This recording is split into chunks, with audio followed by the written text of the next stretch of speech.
Placki Ziemniaczane. Placki Ziemniaczane. A dish older than the modern country that loves it. From the cool northern farmland of Podlasie, where the potato once fed the poor through every long winter, and a handful of the plainest things became something a whole nation cooks by heart. This is a dish born of thrift. Grated potato, a little onion, an egg to bind, and hot oil to crisp it. Nothing rare, nothing costly, only patience and the willingness to do a simple thing well. The secret was never a secret. The grandmothers of the countryside would tell you the same thing they always have. Grate by hand, press out the water, and let the potato give up its own starch. That settled starch is what turns a soft cake into a lace crisp one. Servings 4. 25 minutes to prepare, 20 minutes in the pan, and a short rest between while the starch settles. The list is humble, the way the oldest dishes always are. 1 pound of russet potato, half of a yellow onion, 1 tablespoon of potato starch, 1/4 cup of oil for the pan, half of a beaten egg to bind, and half a teaspoon of coarse sea salt. Begin with the potato, 1 pound of it, and half a yellow onion. Peel them both. Then grate them finely, down to a wet, soft rustle. Straight into a fine mesh strainer set over a deep bowl. Potato and onion together. The onion does 2 quiet things here. It sweetens, and it keeps the potato from darkening as it waits. Now press.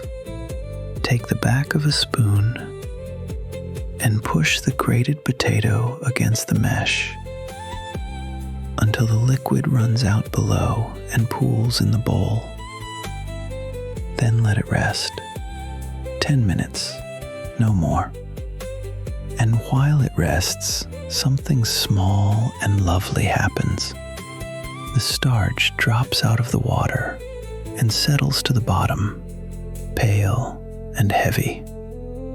Pour off the clear water on top and keep that settled starch. It is the whole trick. Bring it all back together now. The pressed potato and onion, the pale starch you saved from the bottom of the bowl, and 1 more tablespoon of potato starch to be sure. Then half of a beaten egg to bind, and half a teaspoon of coarse sea salt. Fold it gently, just until it holds.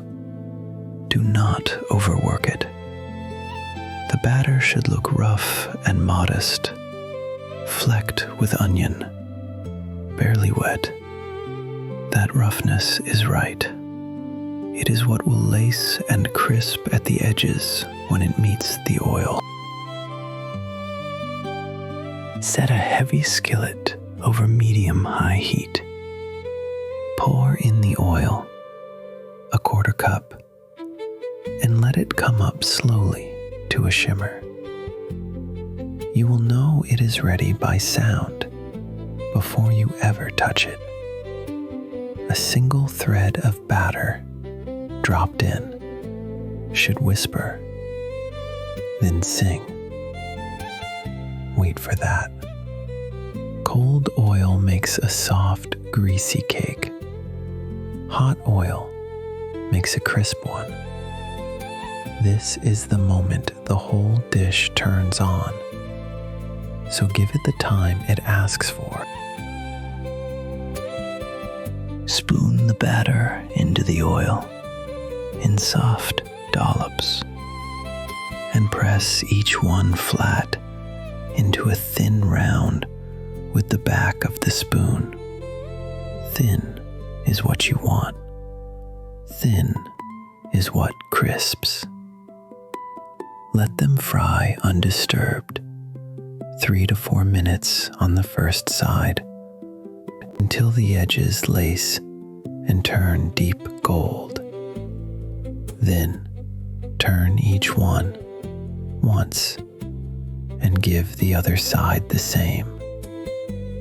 Work in small batches. Give each cake its room. And now you only listen. The oil ticks and sings at the edges. The lace darkens from pale to amber. A warm smell of potato and onion rises, the plainest smell there is, and somehow one of the best. Lift each pancake as it finishes and set it to drain, golden and steaming faintly. Then the next dollop, and the next. Slow work, quiet work, the kind that asks nothing of you but a little patience. The potato came late to Poland. It crossed the ocean from the Andes to Europe in the 1500s and 1600s. First a curiosity, then a flower, then feed for animals. Only in the 1700s did the people begin to trust it as food. But once they did, it took root in the cool, sandy north, in fields like those of Podlasie. Podlasie. It grew where little else would, and slowly, quietly, the potato became the bread of the poor. The name tells you everything. Placki, P-L-A-T-S-kee, simply means little flat cakes. And zhem-nyah-CHAH-neh, zhem-nyah-CHAH-neh, comes from ziemniak, zhem-nyah, the potato, which comes in turn from zhem-nyah, zhem-nyah, the earth, takes of the earth. In the west of the country, you may hear the potato called kartoffel, kar-to-fel, a word borrowed from the German across the old border. But the pancake is the same everywhere. Grated, bound, fried, loved. The first written recipes appear in the 1800s. Among them, an old regional cookbook of the Northeast, the Kucharka Litewska. Kucharka Litewska, the cook of the Lithuanian lands. By then, the dish had already spread from kitchen to kitchen across a partitioned country. It was harvest food. When the autumn dug up more potatoes than a family could store, the surplus went into the pan. Nothing wasted. Everything stretched. A dish shaped, above all, by not having much. And yet the food of thrift became the food of comfort. Today the Placki is everywhere.